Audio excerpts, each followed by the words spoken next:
আমার নাম নইনা। আমার স্বামী আমাকে একটি মানসিক চিকিৎসা কেন্দ্রে রেখে এসেছিল। আমার বিয়ের ঠিক প্রথম রাতেই আমার স্বামীর আকস্মিক মৃত্যু ঘটে। বিবাহের প্রথম দিনেই স্বামীর মৃত্যুর সংবাদ পেয়ে আমার মানসিক অবস্থা সম্পূর্ণ ভেঙে পড়ার উপক্রম হয়েছিল। আমার বিয়ের প্রথম রাত্রেই আমার স্বামী আমাকে একা ফেলে চলে গিয়েছিল। এরপর একজন ভিক্ষুকের সাথে আমার বিয়ে হয়েছিল। স্বামীর মৃত্যুর পর আমি জানি না ঠিক কী কারণে, কিন্তু আমার স্বামী নাকি আমাকে সেই মানসিক হাসপাতালে ভর্তি করিয়েছিল। তারপর সেই স্থানে আমার ওপর যে পরিমাণ নির্যাতন হয়েছিল তা শুনলে আপনাদেরও চোখে জল চলে আসবে। আমি আসলে এই বিয়েটা করতেই চাইনি, কিন্তু পরিবারের চাপে আমাকে সম্মতি জানাতে হয়েছিল। আসলে আমরা 4 ভাই বোন ছিলাম।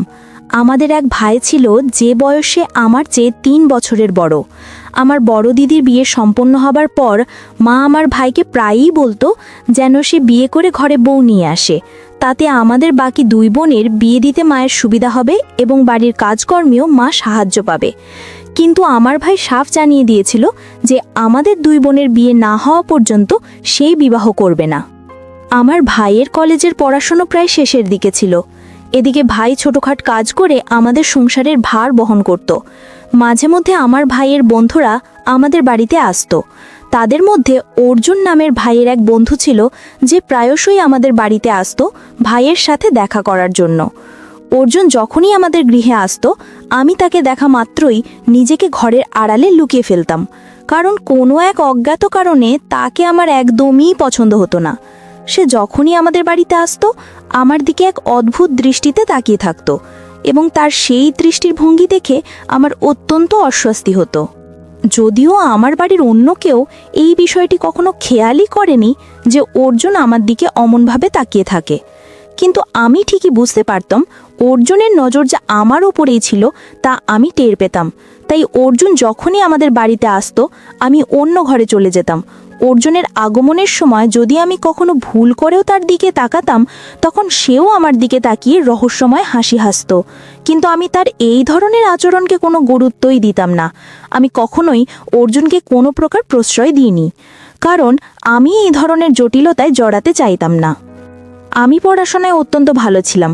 একজন মেধাবী ছাত্রী হিসেবে পরিচিতি ছিল আমার, এবং আমি দেখতেও বেশ সুন্দরী ছিলাম।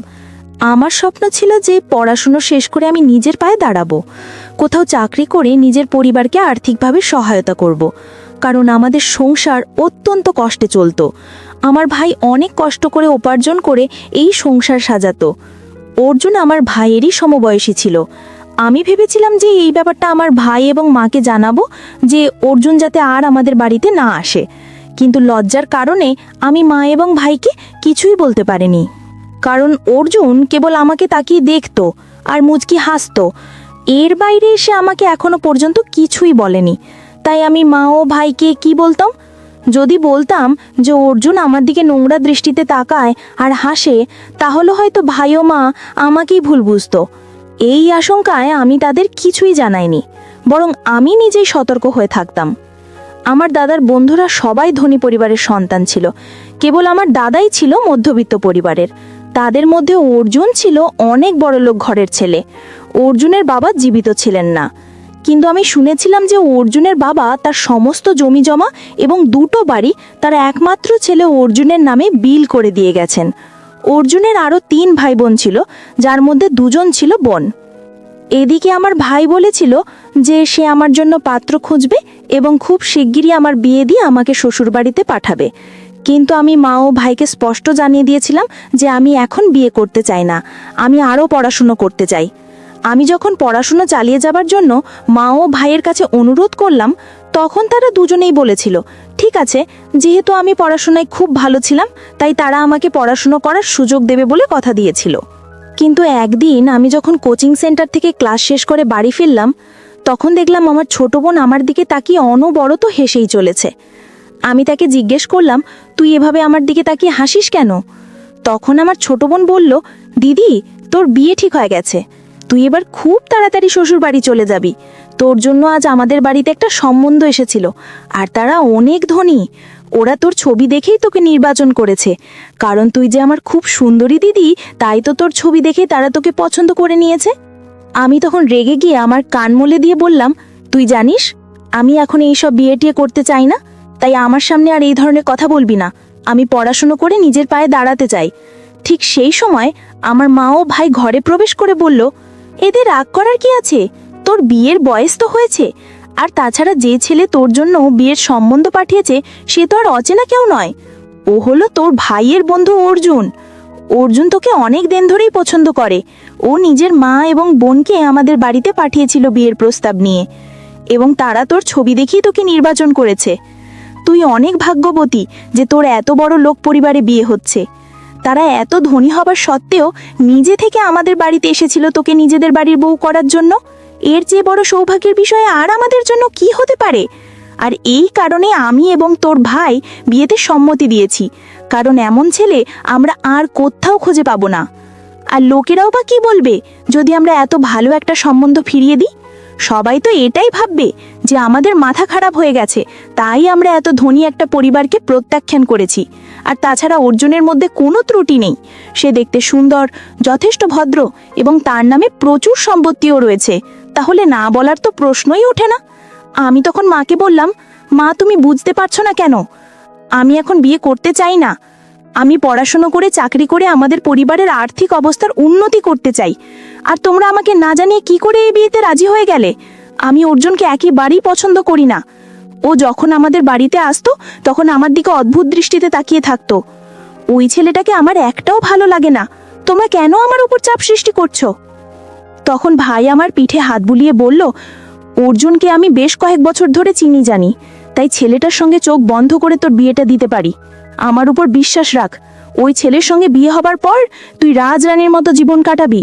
অর্জুনের বাবা যত সম্পত্তি ছিল সবকিছুর মালিক এখন অর্জুন। তোর কোনো কিছুর অভাব হবে না। আর বিয়ের পরেও না হয় তুই তোর পড়াশোনাটা শেষ করিস। আমি অর্জুনকে বলে দেবো যাতে বিয়ের পরেও তোর পড়াশোনা চালু রাখে। এবার তো তুই খুশি? আর অর্জুন খারাপ ছেলে হতেই পারে না। আমি তাকে খুব কাছ থেকে চিনি। সে আমাকে অনেকবার আর্থিক সাহায্য করেছে। আমি যখনই কোনো সমস্যায় পড়েছি অর্জুন আমাকে টাকা দিয়ে সাহায্য করেছে। আমার দুঃসময় অর্জুন আমার পাশে ছিল।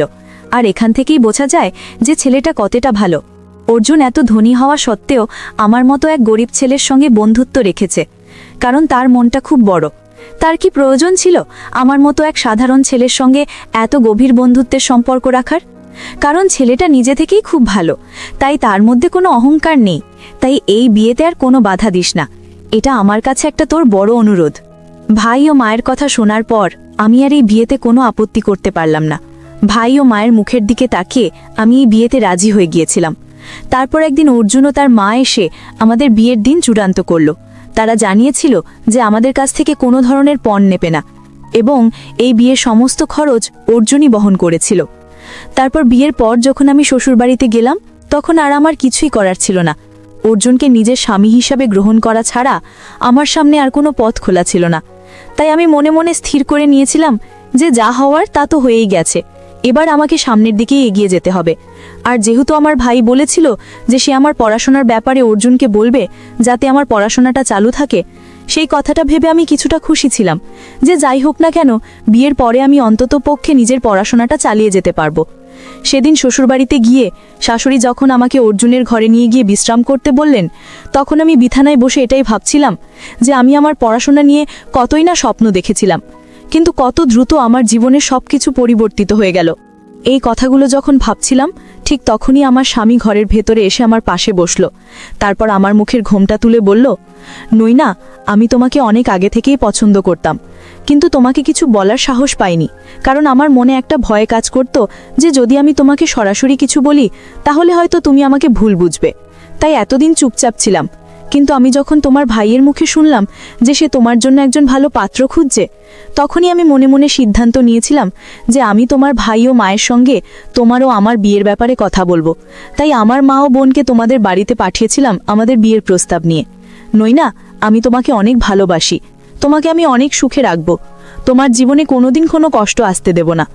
তোমার ভাই বলেছে যে তুমি নাকি এখনো পড়াশোনা করতে চাও, তাই তোমার যতদূর ইচ্ছা তুমি পড়াশোনা করতে পারো, এতে আমার কোনো আপত্তি নেই।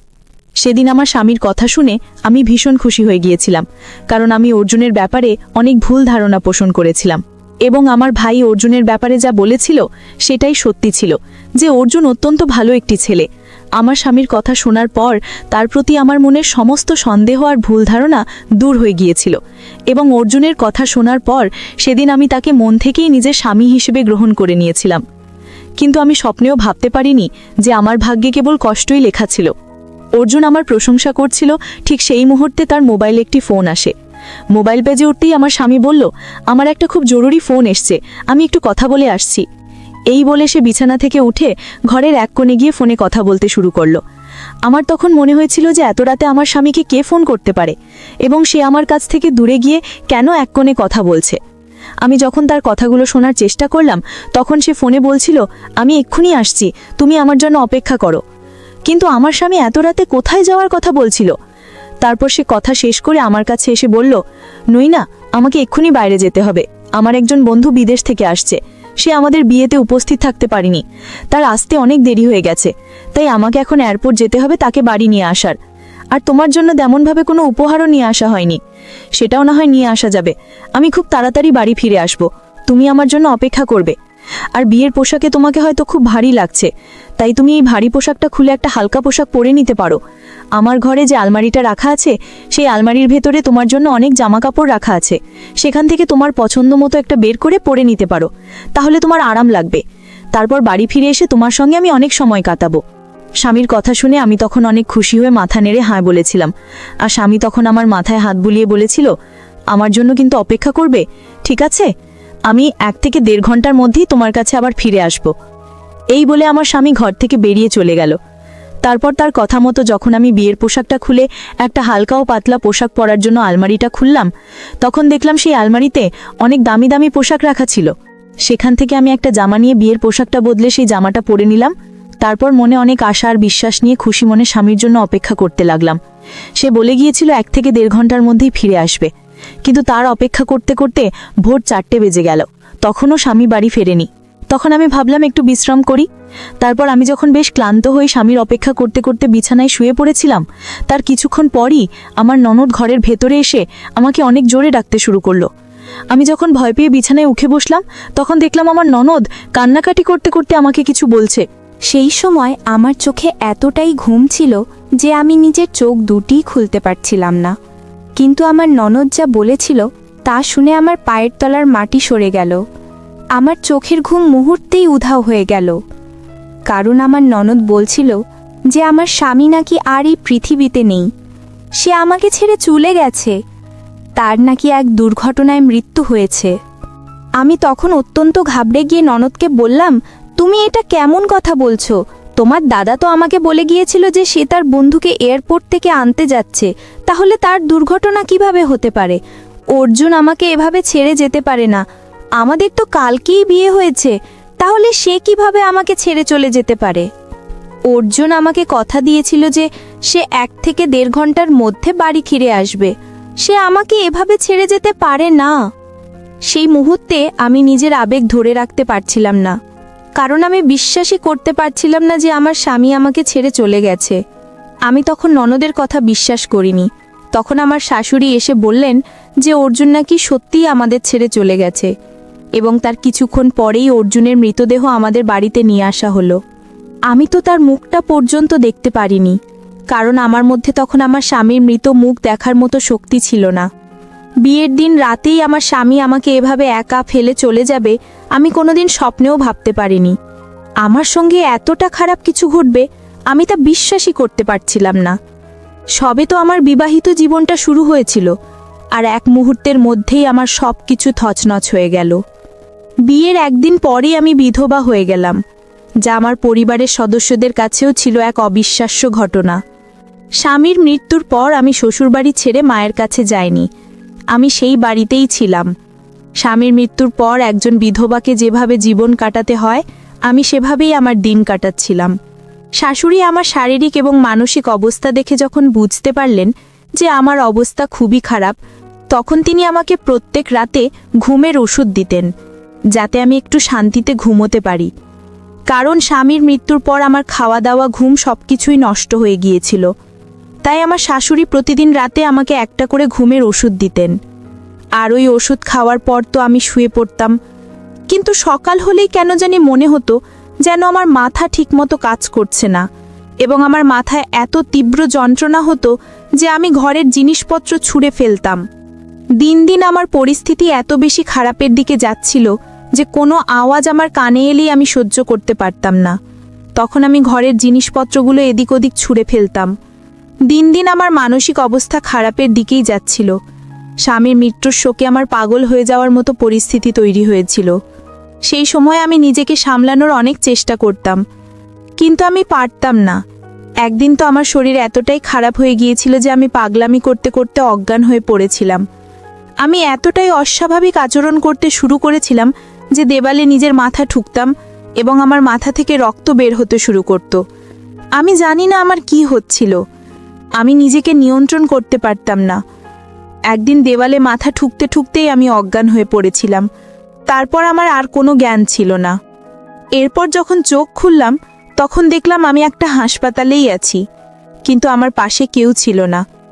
আমি যখন একজন নার্সকে ইশারা করে ডাকলাম তখন ওই নার্স বলল, তোমার জ্ঞান ফিরেছে, ভালোই হয়েছে, এবার তোমাকে তোমার নির্দিষ্ট ঘরে পাঠানো হবে। আমি তখন নার্সকে বললাম, আমার ঘরে পাঠানো হবে মানে? আমার শ্বশুরবাড়ি থেকে কেউ আসেনি? নার্স তখন আমাকে বলল, এখন আর কেউ আসবে না, তুমি যতদিন না পুরোপুরি সুস্থ হচ্ছ ততদিন তুমি এই মানসিক চিকিৎসা কেন্দ্রে থাকবে। নার্সের ওই কথাগুলো শুনে আমার মাথায় যেন আকাশ ভেঙে পড়ল। তার মানে আমি একটি মানসিক হাসপাতালে ছিলাম, কিন্তু আমাকে এখানে কে নিয়ে এসেছিল এবং কেনই বা আমাকে এখানে আনা হয়েছিল আমি কিছুই বুঝতে পারছিলাম না। আমি তখন নার্সকে বললাম, আমি তো পাগল নই, তাহলে আমাকে মানসিক হাসপাতালে কেন রাখা হয়েছে? তখন নার্স একটু মুচকি হেসে বলল, প্রত্যেকটা পাগলই এই কথাই বলে যে আমি তো পাগল নই। তারপর তারা আমাকে আর কোনো কথা বলার সুযোগ দিল না এবং একটা জেলের মতো দেখতে ঘরের মধ্যে আমাকে ঢুকিয়ে দেওয়া হলো। ওখানে প্রত্যেকটা ঘর আলাদাভাবে তৈরি করা ছিল যাতে প্রত্যেকটা রোগী নিরাপদে থাকতে পারে, কোনো রোগী যাতে অন্য রোগীর ক্ষতি না করতে পারে। আর ওই জায়গাটা দেখে মনে হচ্ছিল যেন আমাকে কোনো কারাগারে বন্দি করে রাখা হয়েছে। ওই ঘরের মধ্যে যতগুলো রোগী ছিল তাদের দেখেই বোঝা যাচ্ছিল যে তারা মানসিক অসুস্থ। আমি তখন চিৎকার করে নার্সদের বলেছিলাম, আমি পাগল নই, আমাকে এখান থেকে যেতে দিন, কিন্তু তারা আমার কোনো কথাই শোনেনি। যখনই কোনো নার্স বা মাসিরা আমাদের খাবার দিতে আসতো তখন আমি কান্নাকাটি করে হাত জোর করে বলতাম আমাকে যেন এখান থেকে বের করে দেওয়া হয়, কারণ আমি পাগল নই।